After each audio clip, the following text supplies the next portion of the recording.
On November 5th, 2024, 77 million Americans gave Washington, D.C. a mandate to restore common sense, secure our border, make America safe again, get our fiscal house in order, grow our economy, and get our country back on track. President Trump and our Republican majorities in the House and Senate have been laser focused on delivering on that mandate since the start of President Trump's second term. For 4 years, President Biden and many congressional Democrats blame the crisis at our southern border on President Trump. They argue that the record level inflation across the country was President Trump's fault and not their Build Back Broke plan or the so-called Inflation Reduction Act. Yet in just 100 days, the same leader my colleagues on the other side obsessed over and blame for these Biden setbacks has fixed those same problems and gotten our country back on track. The only way to describe the first 100 days of President Trump's historic second term is promises made, promises kept. President Trump promised to secure the border. While left-leaning news outlets tried to fearmonger and portray the enforcement of our nation's border laws as an attempt to stop any immigration from entering the United States, America knew this narrative couldn't have been farther from the truth. 100 days in, our nation's border is more secure than it has been in our nation's history. In March of this year, apprehensions along the southern border had dropped 95% from the average daily encounters under President Biden. After a year and a half of chaos when President Biden rescinded Title 42, the Los Angeles Times reported that crossings at the California-Mexico border had nearly come to a halt under President Trump.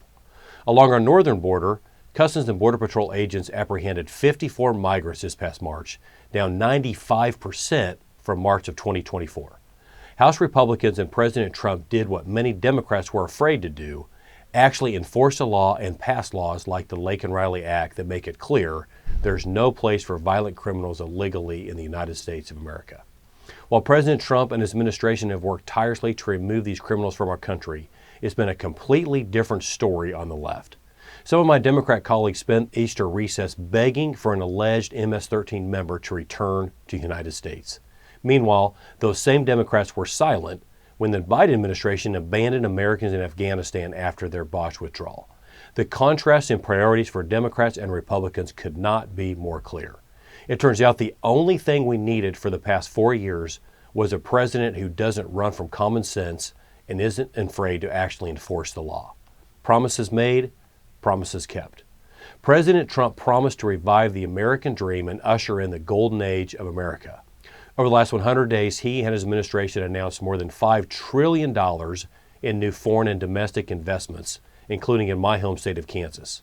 Just last week, Fiserv announced they would make a $175 million investment in Kansas that would create good-paying job opportunities for individuals in the eastern part of the state.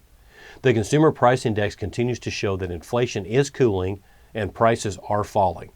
Because of the leadership of Agriculture Secretary Brooke Rollins and President Trump, wholesale egg prices have fallen, and we anticipate that retail prices will soon follow suit.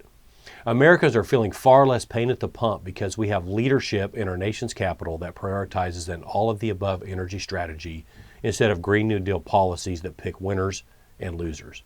President Trump has repealed Biden-era rules that tried to implement an electric vehicle mandate because he knows it won't work in places like the Big First District, and it only drives up costs for consumers. Promises made, promises kept. President Trump made a promise to restore common sense and get our country back on track. I'm grateful we finally have a president who is not afraid to state the obvious. There are two genders, and biological men should not play in women's sports. One of the first bills President Trump signed during his second term was the Protection of Women and Girls in Sports Act. President Trump has uprooted wasteful, fraudulent, and abusive spending and gone line by line through our federal budget to make sure taxpayer dollars are being spent wisely.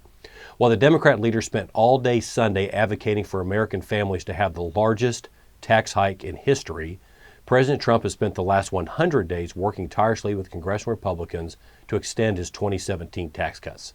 Promises made, promises kept. I am so grateful to have real leadership back at 1600 Pennsylvania Avenue that fights for American families and a brighter future for our country. Thank you, President Trump, for your leadership and for all that you've done to ensure that our best days are yet ahead of us. 100 days of winning, and I look forward to many, many more.